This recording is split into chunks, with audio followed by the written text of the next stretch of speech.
السلام عليكم ورحمة الله وبركاته. معادنا النهاردة مع الدرس السادس من شرح برنامج مايكروسوفت اكسل المستوى الأول. درسنا النهاردة هيكون بعنوان العمليات على الصفوف والأعمدة. هنتعلم في الدرس دوت بعض العمليات البسيطة على الصفوف والأعمدة وأوراق العمل بصيغة مبسطة. في درس قبل كده قلنا لو أنا عندي صف أو عمود وحابب أعمل له إعادة ضبط احتواء، باجي عند يمين الصف وحرك الماوس لغاية ما يظهر عندي بالصيغة ديت أو بالشكل ده كده، وبعمل كليك وبسحب يمين أو شمال على حسب أنا حابب أوسع العمود أو أوسع الصف أو أضيقه.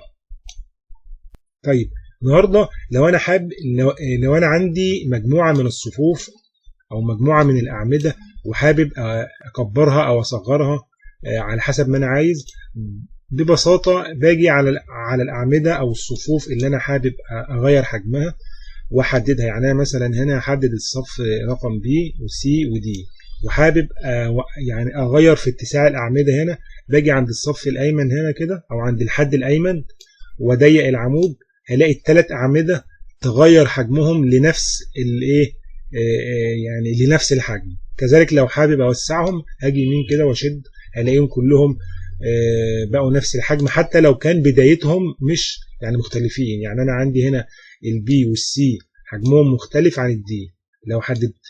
لو عملت تحديد للثلاثة وغيرت الحجم كده هلاقي الثلاثة بقوا نفس الحجم. وقلنا قبل كده ان ما ينطبق على الصف ينطبق على العمود. لو جينا عند الأعمدة دي كده ووسعناهم كده هلاقي كل الأعمدة اتنسقت بنفس التنسيق بنفس الوسع، بغض النظر عن هي كانت قد بعضها أو لا، زي ما انت شايف معايا كده. طبعا يعني هرجعهم زي ما كانوا. الحاجة التانية اللي هنتعلمها النهاردة في العمليات على الصفوف والأعمدة هو إدراج صف أو عمود.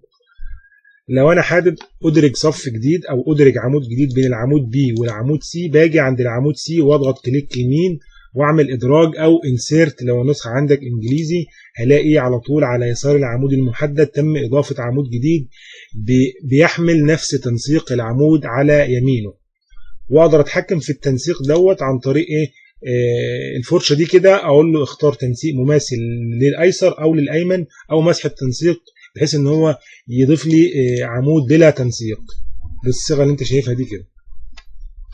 وقلنا برضو إن ما ينطبق على الصف ينطبق على العمود. لو ضغطت كليك يمين وقلت له إدراج هيعمل لي إدراج، وأنا باي ديفولت بيختار تنسيق مماثل للصف الأعلى، لكن أنا أقدر أغير الكلام ده وأخليه مماثل للصف الأسفل أو بدون تنسيق خالص. طيب لو أنا حابب أدرج أكتر من صف أو أكتر من عمود في نفس اللحظة، أنت مثلا حابب تدرج صفين عمودين قبل العمود B، بتيجي تحدد عمودين وتعمل كليك يمين insert، بلاقيه على طول ضاف لي عمودين جداد. كذلك برضو بالنسبة للصفوف، لو أنا حابب أدرج مثلا هنا كده 4 صفوف، هقوم جاي هنا وعامل 1 2 3 4 كليك يمين إدراج، على طول بيقوم عامل لي insert ل4 صفوف فاضيين فوق الصف المحدد أو الصف اللي أنا بدأت منه. طب لو أنا عندي صف حابب أو عمود حابب أعمله عملية إخفاء بحيث إن أنا يسهل عليا المقارنة بين البيانات وبعضها، هدي لحضرتك مثال.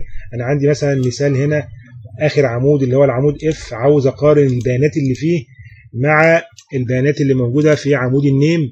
هلاحظ ان المسافه بينهم بعيده، اقدر اخفي الداتا اللي موجوده في النص دي عن طريق ان انا احددها بزر الماوس. لما بيتحول عندي المؤشر للشكل ده كده بحدد اللي في النص واعمل كليك يمين اخفاء، هلاقي على طول ظهر عندي الاخفاء يعني بالصيغه دي. اقدر اقارن دلوقتي الداتا دي بالداتا دي بطريقه مبسطه، والعمليه دي بتفيدني لو انا عندي داتا كتيره في متابعه البيانات داخل الشاشه.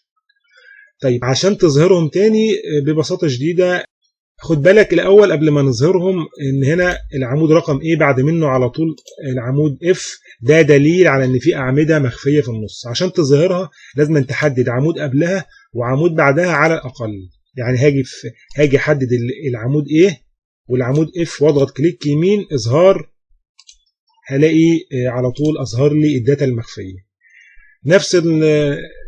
نفس الطريقه بالنسبه للصفوف. لو جيت ضغطت هنا اخفاء او هايد هلاقي اخفاهم لي، وهلاقي عندي الترقيم 1 2 3 4 11. ده معناه ان في اعمده مخفيه في النص، او عفوا صفوف مخفيه في النص. عشان اظهرها بضغط كليك يمين اظهار. طيب لو انا عندي ورقه عمل فيها بيانات وانا حابب اخفيها، باجي عند كليك، يعني باجي عند ورقه العمل اللي انا حابب اخفيها واضغط كليك يمين اخفاء، هلاقيه على طول تم اخفاء الورقه. يبقى عندي شيت 1 وشيت 3 على طول، شيت 2 مش موجود. عشان اظهره تاني بنفس الطريقه بضغط في اي مكان كليك يمين اظهار، بيطلع لي مربع حوار بيسالني انت عايز تظهر اهني ورقه، لان ممكن يكون عندي اكتر من ورقه عمل مخفيه. فبختار الورقه اللي انا حابب اظهرها واضغط واقول له موافق، وبيتم على طول اظهار الورقه. طيب لو لاحظت معايا هنا هتلاقي العمود اي في بعض البيانات ظاهره بشكل علامات هاشز كده او شبابيك. ده دليل ان في ارقام هنا عرض العمود لا يتسع ليها. اتعلمنا قبل كده في درس سابق ان انا ازاي اعمل احتواء تلقائي، يا اما عن طريق ان انا اسحب بايدي كده، او عن طريق ان انا اجي واضغط دبل كليك على طول بيعمل لي احتواء تلقائي للنص، بحيث ان هو يظهر لي الارقام كلها. طبعا الحركه دي بتظهر لو الداتا اللي موجوده ارقام، لكن لو الداتا اللي موجوده اسامي او تكست مش هتظهر. عشان تبقى فاهم ايه الفرق بين ده وده. ده تكست مش ظاهر، عشان اظهره اعمل كده. وده نص او عفوا ده رقم بيعبر عنه بالهاشز ديت، يعني او رمز الشباك دوت. درس النهارده سهل وبسيط. ما تنساش تعمل اشتراك في القناه عشان تشوف بقيه الدروس، وما تنساش برضه تجرب بايدك. سايب لك يعني انا برضه سايب لك ملفات العمل دي او ملفات الاكسل دي في الديسكريبشن، بحيث ان انت تقدر تجرب بايدك.